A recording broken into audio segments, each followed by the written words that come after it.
Ó, tô aqui, tô ali também. Boa noite, dá uma boa noite para quem está ao teu lado, dá um beijo, dá um abraço. Se você não conhece, se você conhece, veio pela primeira vez, aí diga seja bem-vindo à Onda Dura. Enfim, nós estamos começando hoje, nessa semana, na Onda, o tema Arroi. Esse vídeo de introdução, ele explica um pouco o que é o Arroi. O Arroi foi uma descoberta que nós tivemos como Onda Dura, quando nós percebemos e descobrimos que a vida cristã não se resume em ir para o céu. Isso é chocante. A vida cristã não se resume, não se esgota e não acaba com um passe bus celestial.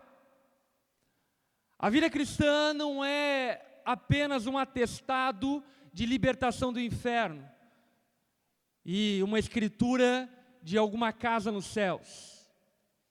E isso para mim, há 11 anos atrás, quando eu me converti, e há 10 anos quando eu descobri essas verdades, mudou completamente o meu entendimento. Eu lembro que anteriormente de eu entregar minha vida a Cristo, eu pensava assim, eu até creio que Jesus é o único caminho, a verdade e a vida. Mas é um saco ser crente, velho. É um saco ser crente. E porque eu creio nele, no dia em que eu estiver no meu leito de morte, tipo, olhando ali para a televisãozinha do meu lado, e quando meu coração começar a desacelerar, então rapidamente eu vou dizer, Jesus, recebe a minha vida. E aí eu vou para o céu, porque eu conheci a Bíblia. E a Bíblia diz que todo aquele que invocar o nome do Senhor será salvo. Eu pensava que eu entregaria minha vida a Jesus quando eu me acidentasse de carro, e aí então meu carro tivesse, sei lá, capotando, e num capotamento, no meio do capotamento, tipo, todo girando assim, estilo Matrix, no meio disso tudo eu falaria, Jesus, eu entrego minha vida a Ti, rapidinho, antes de o carro me perfurar. Eu tinha essa noção pequena de vida cristã. E aí então, eu fui colocado num beco sem saída. A minha única saída era entregar a vida para Jesus. Eu estava emocionalmente muito mal, completamente desgastado de todas as tentativas de satisfação e prazer que eu estava tentando. Então, nessa encurralada, eu falei, cara, quer saber? Eu vou entregar minha vida para Jesus. Vou ser crente mesmo, chato pra caramba, mas vamos lá. Vamos ser esse negócio aí.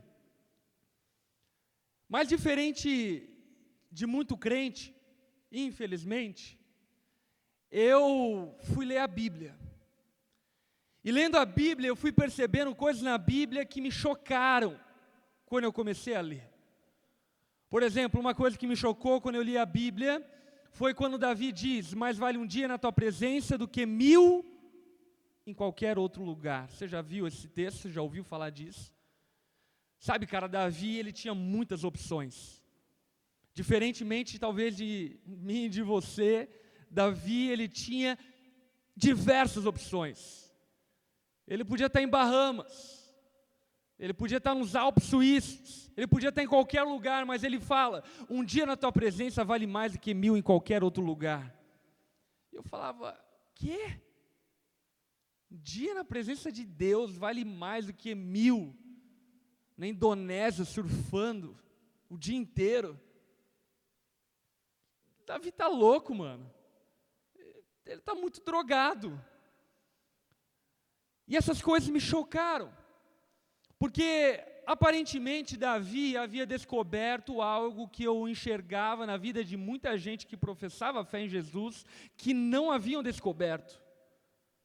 Ou, por exemplo, Davi mesmo diz, uma coisa só peço ao Senhor, um carro,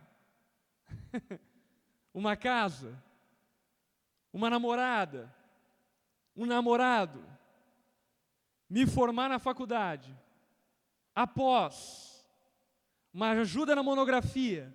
Não, Davi diz, uma coisa só peço ao Senhor, que eu esteja na sua casa enquanto eu viver.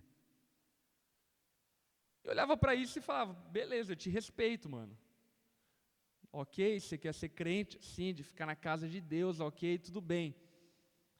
Mas você dizer que viver isso tem prazer, aí isso para mim já é muita loucura. E sabe, isso me atraiu de uma forma que eu fui buscando a Deus intensamente e fui tentando descobrir esse prazer que Davi falava. E de fato eu fui sendo tomado por uma alegria, por uma paz, por uma satisfação e por um prazer que eu nunca havia descoberto. Tanto é que voluntariamente, sem ninguém me pedir absolutamente nada, eu comecei a deixar práticas que eu entendia como pecaminosa por livre e espontânea vontade, porque eu havia descoberto algo que estava me preenchendo, que estava me completando. Muita gente se questiona, e talvez até você já se questionou algum dia, ou talvez você ainda se questiona, o que faz as pessoas virem para a onda dura, ficarem na onda dura e não quererem mais nada na vida. Você já se questionou por isso? Hoje a onda dura aqui em Joinville são 3.000 jovens, espalhados pelo Brasil são mais de 5.000 pessoas. 5.000 jovens, que poderia estar em qualquer outro lugar, mas voluntariamente escolhem buscar a Deus. Por quê? Pelo simples fato de que nós temos descoberto algo que você precisa descobrir. Caminhar com Deus não é apenas algo que se trata da eternidade, da vida após a morte, mas caminhar com Deus se trata de algo que pode acontecer aqui e agora. Jesus disse: eu vim para que vocês tenham vida e a tenham em abundância. Sem papo de crentice, de religião. Quem aqui quer viver uma vida plena, uma vida boa? Chegar no final da vida e falar: mano, vivi tudo que eu tinha que viver. Quantos querem isso para a sua vida? O que é engraçado é que Jesus está oferecendo exatamente isso. Ele está falando: eu vim para isso. Eu não vim para libertar vocês do inferno somente. O inferno é um bônus track. Eu vim da vida abundante. Eu vim da vida plena. Eu vim da prazer, eu vim da satisfação, eu vim da alegria. E exatamente por isso que nesse tema Arroi nós estamos apontando para algo que muita gente não conhece. O prazer da intimidade com Deus, o relacionamento com Deus. Jesus morreu numa cruz para estabelecer uma ponte entre Ele e nós. Jesus morreu em uma cruz para ter relacionamento com você. Talvez para você seja muito paradigmático, aliás. Porque você vai à igreja naquela expectativa de tipo assim: mano, eu não sou protagonista dessa história.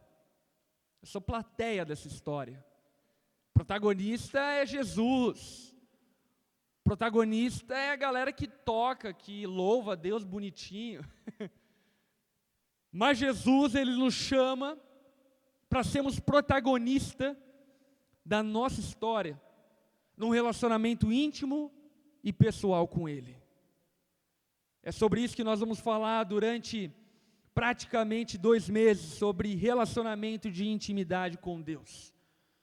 E olhando para tudo isso que nós já falamos até agora, deixa eu lançar uma pergunta para você. O que você deseja na tua vida?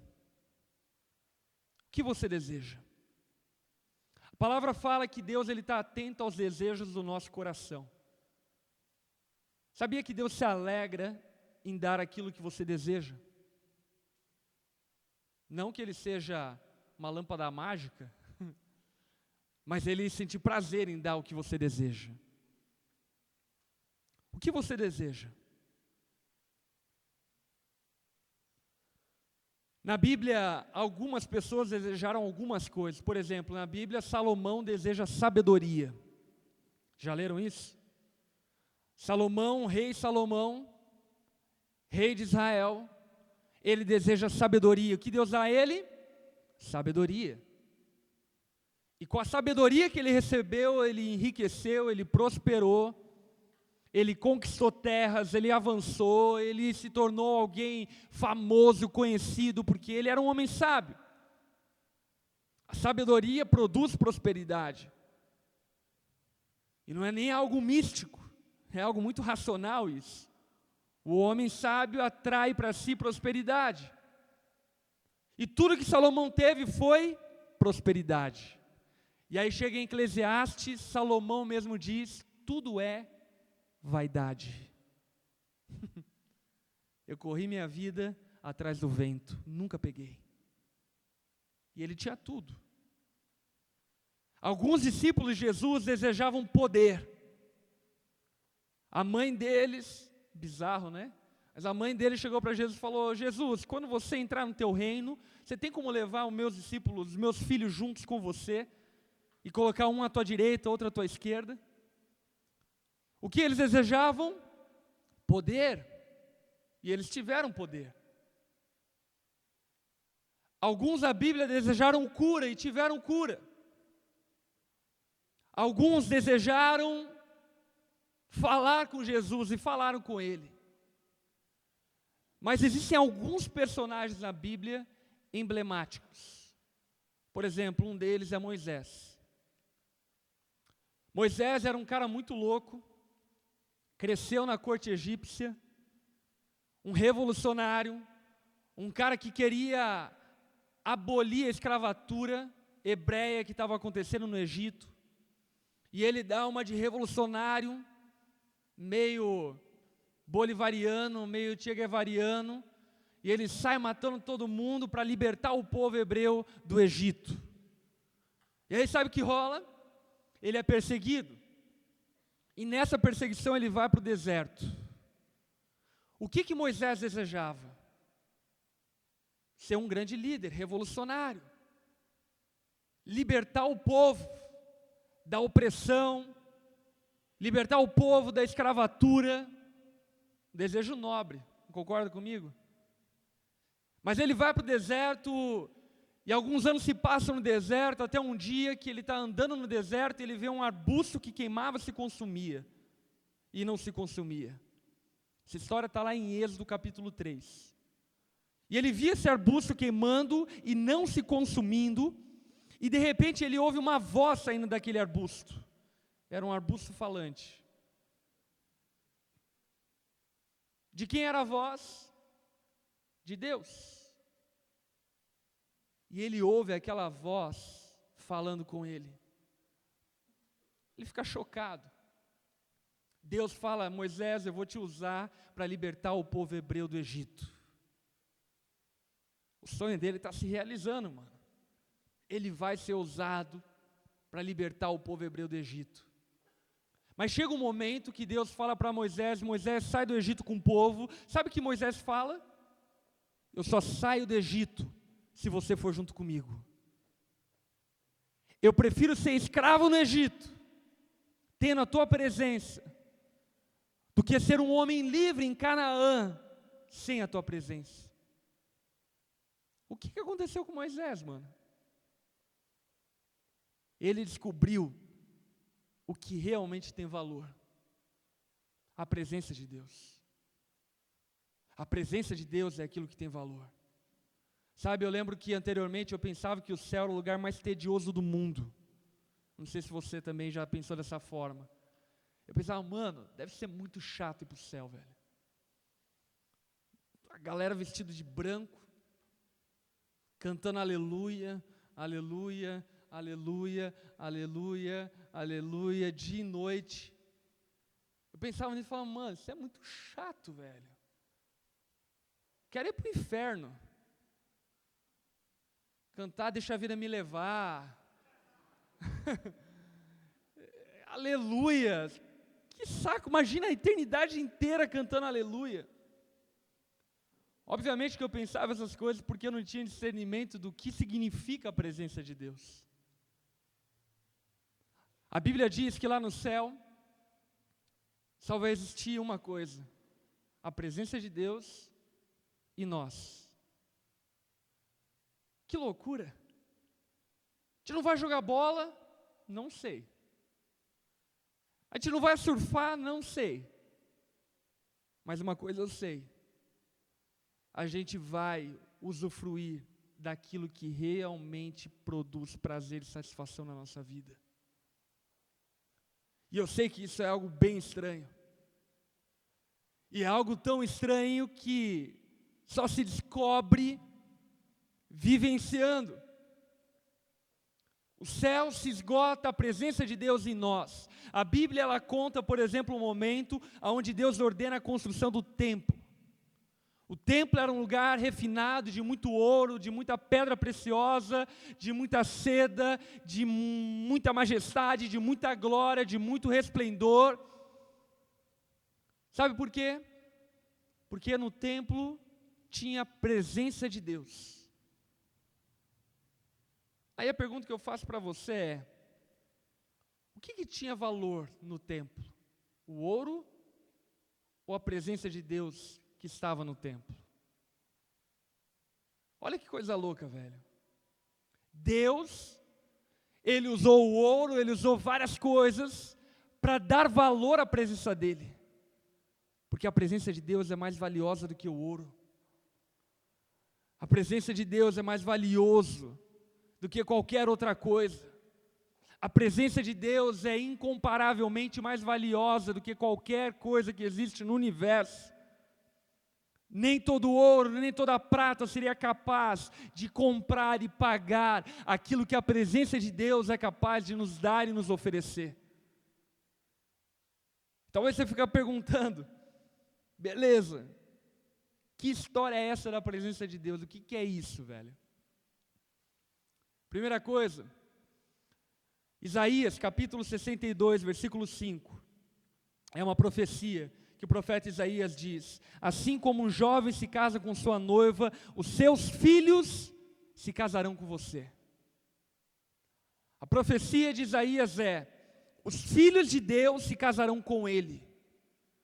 Obviamente que isso é alegórico, e o que Isaías está falando é que Deus está nos convidando para ter um relacionamento de intimidade com Ele. Um relacionamento de noivo e noiva. Um relacionamento misturado. A Bíblia diz que casamento é quando os dois se tornam um só, certo? Deus nos chama para sermos um só com Ele. Vivermos e usufruirmos tudo que Ele é, tudo que Ele tem, estarmos na presença dEle e usufruirmos completamente de tudo aquilo que Ele pode nos oferecer. Deus quer se casar com você. Olha para quem está ao teu lado e diga isso. Deus quer se casar com você. Ó, talvez você seja solteirão, ficou até feliz, velho. Alguém quer casar com você. Se ninguém quiser casar com você, Deus quer casar com você, e Ele quer casar com você antes da fundação do mundo. Quando Ele criou o mundo, Ele já pensava nesse supremo propósito, de ter um relacionamento de intimidade, de ter um relacionamento próximo com você. A Bíblia, ela tem um livro muito conhecido chamado Cântico dos Cânticos. Você já ouviu falar desse livro da Bíblia? Cantares de Salomão. Algumas curiosidades. Primeiro, Cântico dos Cânticos foi escrito por quem? Salomão. Muito bem. Percebeu o que eu acabei de falar, né? Então, esperto. Segunda curiosidade, é o Cântico dos Cânticos, é superlativo. O título do livro, na verdade, é um destaque do cântico que é escrito naquele livro. Deixa eu te fazer outra pergunta. Os cânticos que o Cântico dos Cânticos se refere são quais cânticos? O livro de Salmos. Salmos é um livro de cânticos. Cantares é o livro do Cântico dos Cânticos. Ou seja, o livro de Cantares é o cântico mais belo de todos os cânticos. E do que se fala Cantares? Naturalmente, e sem uma ótica espiritual, de interpretação exegética, Cantares fala sobre um relacionamento de um homem e de uma mulher, Salomão e Sulamita. Mas Salmos, que é um livro de canções, ele não fala apenas de experiências humanas. Por exemplo, Atos capítulo 2, o apóstolo Pedro está pregando para uma multidão, e ele faz uma citação de Salmos dizendo que o servo do Senhor não sofreria decomposição. Davi escreve isso e é aparentemente falando dele, mas na verdade ele estava falando de quem? De Jesus, que viria depois de 1000 anos depois. Por isso, Cânticos dos Cânticos não fala a respeito de Salomão e Sulamita. Cântico dos Cânticos fala a respeito de mim e de você. Cantares fala a respeito da espécie de relacionamento que Deus quer ter com você. Sacou? Se você tem Bíblia aí, abre lá num texto em Cantares, Cântico dos Cânticos, capítulo 1, versículo 2. Cântico dos Cânticos, capítulo 1, versículo 2. Se você não tem Bíblia, fica de boa, só acompanhar a leitura para você entender aonde o texto quer chegar. Cântico dos Cânticos começa com a Sulamita falando. Cântico dos Cânticos tem 2 personagens centrais, Salomão e Sulamita. Salomão representa Deus. Repete comigo, Salomão representa Deus. Sulamita representa eu. Repete comigo, Sulamita me representa. Legal. Olha o que Sulamita diz, que nos representa. Ela diz o seguinte: ah, se ele me beijasse. De quem ela está falando? De Deus. Se a sua boca me cobrisse de beijos. Sim, as suas carícias são mais agradáveis que o vinho, a fragrância dos seus perfumes é suave. O seu nome é como perfume derramado. Não é à toa que as jovens o amam. Leve-me com você, vamos depressa. Leve-me, rei, para os seus aposentos. Estamos alegres e felizes por sua causa. Celebraremos o seu amor mais do que o vinho. Com toda a razão você é amado. Ela fala sobre razão. Ela não fala sobre emoção. Sulamita, ela está falando que é racional amar a Deus. Sulamita está falando que é inteligente amar a Deus. Por que é inteligente? Por que é racional amar a Deus? No dia em que você tiver uma fagulha da presença de Deus, você vai entender o quão racional é amar a Deus acima de todas as coisas. No dia que você tiver um pingo, uma gota da presença de Deus, a tua vida é transformada da noite para o dia. Tudo perde sentido. Quando eu me converti, há 11 anos atrás, eu era bem louco.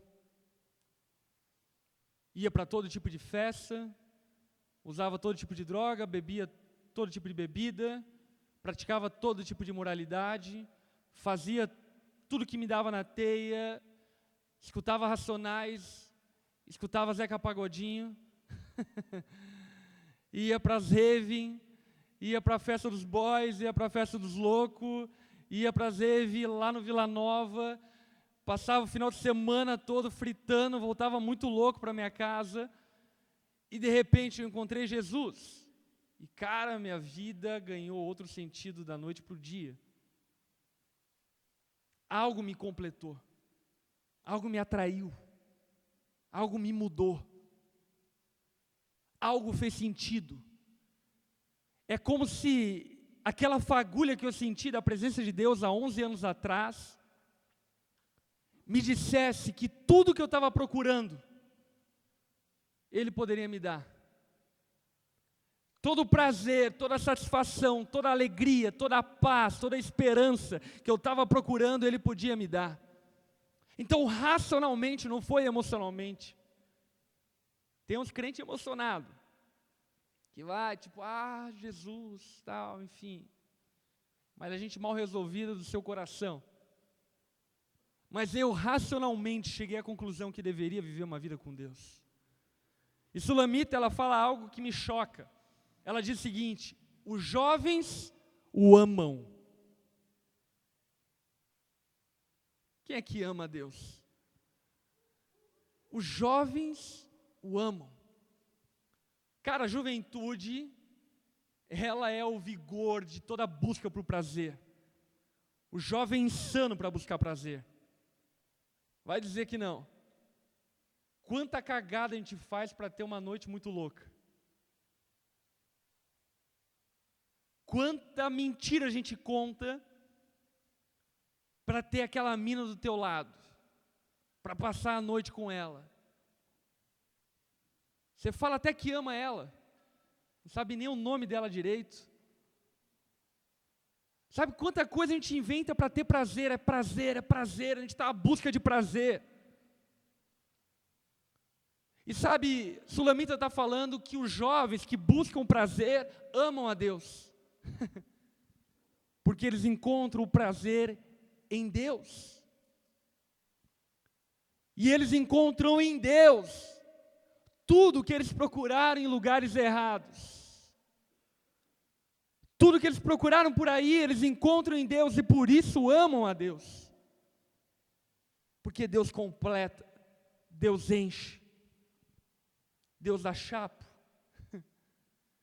A embriaguez da presença de Deus leva à liberdade, não à libertinagem. Os caminhos de Deus trazem paz e não guerra. Os jovens amam a Deus.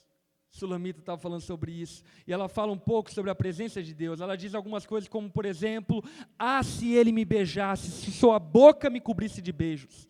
Ela não está falando aqui sobre, enfim, algo natural. É uma alegoria do relacionamento com Deus. Na presença de Deus, nós temos a boca de Deus à nossa disposição. Jesus, quando é tentado no deserto, em Mateus capítulo 4, o tentador chega para ele dizendo, peça que essas pedras se transformem em pão. E o que ele diz? Nem só de pão viverá o homem, mas de toda palavra que procede da boca de Deus. Quantos aqui precisam de pão para comer? Pão representa comida. A gente precisa de comida para comer. Não. Quantos aqui precisam de comida para viver? Levanta a mão. Glória a Deus. Enfim, a gente não se alimenta do sol. A gente não faz clorofila, esse tipo de coisa. Fotossíntese e tudo mais. A gente precisa de pão. E Jesus está falando, a gente precisa de pão. Mas nem só de pão viverá o homem, mas de toda a palavra que procede da boca de Deus. Presta atenção, cara. Aquilo que alimenta o nosso corpo é pão. Aquilo que alimenta a nossa alma são as palavras que saem da boca de Deus. É o que sai da boca de Deus que nos enche por dentro. É o que sai da boca de Deus que nos alimenta. É o que sai da boca de Deus que nos completa. E na presença de Deus, nós temos as palavras que saem da boca dele, e nem só de pão vive o homem, mas também vive das palavras que procedem da boca de Deus. Se você tem vivido apenas de pão, você vive uma vida incompleta. E hoje, eu creio que Deus vai dar um pão diferente para você. Um pão que vai alimentar a sua alma. Sulamita ainda diz outra coisa, ela diz o seguinte: sim, as suas carícias são mais agradáveis que o vinho. Ela está falando sobre o toque. Eu sou casado, esse ano vou fazer 9 anos de casamento. Ninguém me toca como minha esposa, meu irmão. De vez em quando eu estou viajando com ela de carro, e eu já estou meio morgando, assim, sabe? E ela vem, coloca a mãozinha dela no meu cangote aqui, e começa a fazer um carinho, mano. Eu me arrepio, da ponta do pé até o fio de cabelo maior que eu tenho. Ela me toca de uma forma especial. Mas deixa eu dizer algo para você. Eu já tive algumas experiências com Deus, que, cara, eu não consegui controlar minha perna. Eu não consigo controlar minha mão. Eu não consigo controlar meu corpo. Eu lembro há 7 anos atrás, eu não sabia orar. Eu orava de maneira religiosa, não sabia orar. E aí eu fui para o quarto do meu filho, às 7:30 da manhã, e disse para Deus: Deus, hoje eu quero ter uma experiência contigo, me ensina a orar. Eu realmente desejei aquilo, eu queria usufruir daquilo que Davi usufruía, eu queria viver aquilo que Moisés vivia. E eu lembro que a Lari e o Joshua, meu filho mais velho, saiu de casa, e eu comecei às 7:30 da manhã buscar a Deus e falar: Deus, eu quero sentir a tua presença. E mano, quando eu fui me dar conta, eu olhei no relógio, já era 8:30 da noite. Eu passei 12 horas em jejum, muito louco. Eu não sei o que aconteceu lá, mas uma coisa eu posso dizer: ninguém pode te tocar como Jesus pode te tocar. A Bíblia diz que Jesus tocou em um leproso, e a lepra não veio para ele, ele curou o leproso. A Bíblia diz acerca do abraço de Deus, sabe, em vários momentos de angústia, que minha esposa estava, enfim, no fundo do poço da depressão, e eu não recebia abraço dela já fazia muito tempo, e quem me abraçava era Deus. E obviamente você fica pensando: Deus te abraçava? Existem algumas coisas que é só experimentando. No dia que você viver isso, você vai entender. Sabe, eu me sentindo sozinho, completamente sozinho, e de repente meu corpo se aquecia. E era a presença de Deus me cobrindo. Ninguém é capaz de tocar você como Deus pode tocar você. Sabe, nenhum cara pode te dar tanto arrepio quanto Deus. Nenhuma menina pode te dar tanto calafrio quanto a presença de Deus. Sulamita, ela fala sobre a fragrância da presença de Deus. Ela fala que a fragrância da presença de Deus é suave. Eu não sei você, mas eu detesto coisa fedida, velho. Quantos estão comigo nessa? Porque para mim, assim, pode ser pobre, mas tem que ser cheiroso, velho. Quantos concordam comigo? A gente podia fazer uma campanha sobre isso. Sabe, mau cheiro repele. Você já percebeu isso? Mau cheiro repele. Quando você vai em algum lugar que está fedido, qual que é a tua reação? Sair daquele lugar. É ou não é? É um sistema defensivo anti-odores ruins.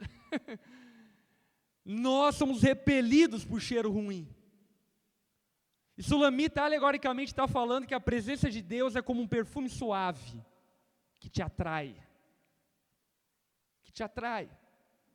E é suave, sabe por quê? Porque não enjoa. A presença de Deus não enjoa. Não enjoa. Eu vivo há 11 anos com Jesus. E há 11 anos com Jesus, todos os dias são novos os dias. Cada vez que eu leio a Bíblia, mais uma vez, eu compreendo e entendo coisas que eu nunca havia entendido. Cada culto que eu vou, cada grupo pequeno que eu participo, cada igreja que eu conheço, cada pessoa que eu conheço, cada louvor que eu canto, é novo. Porque a presença de Deus não é enjoativa. Eu lembro que, outrora, anteriormente, eu enjoava de ficar com as minas.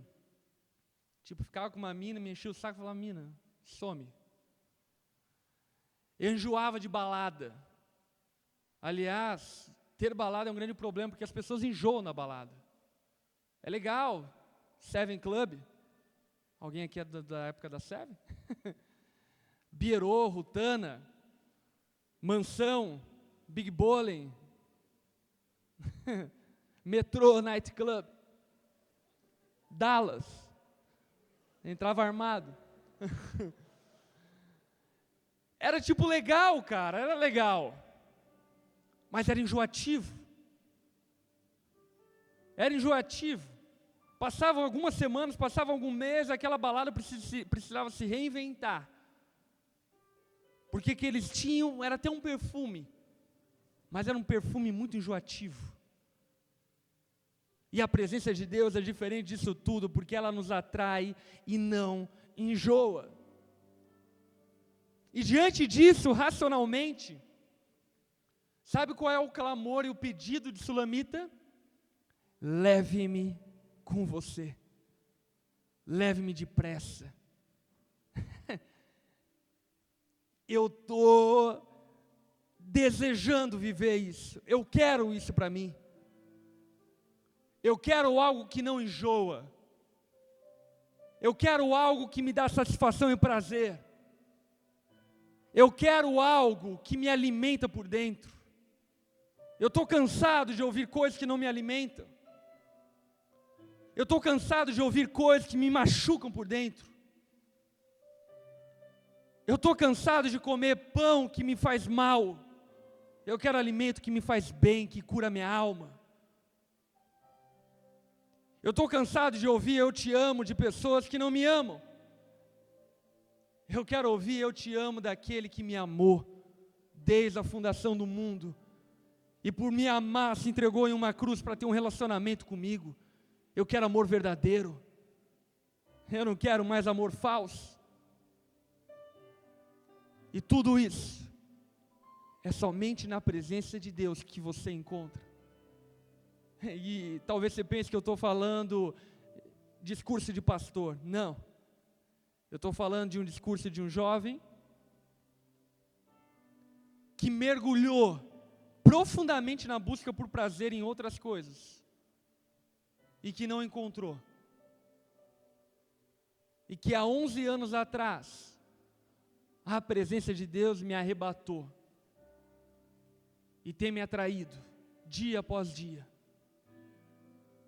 As lutas vêm e o desejo pela presença de Deus continua a mesma. Os problemas familiares aparecem, mas a presença de Deus me alimenta. As crises vêm, tanto emocionais, pessoais, quanto dos outros, mas a presença de Deus ainda continua sendo o meu alimento. Sabe, cara, Jesus, Ele não te criou para te salvar do inferno. Jesus te criou para ter um relacionamento íntimo, pessoal, completo. Ele veio para te dar vida em abundância, vida de verdade. Quero te convidar a ficar em pé no seu lugar.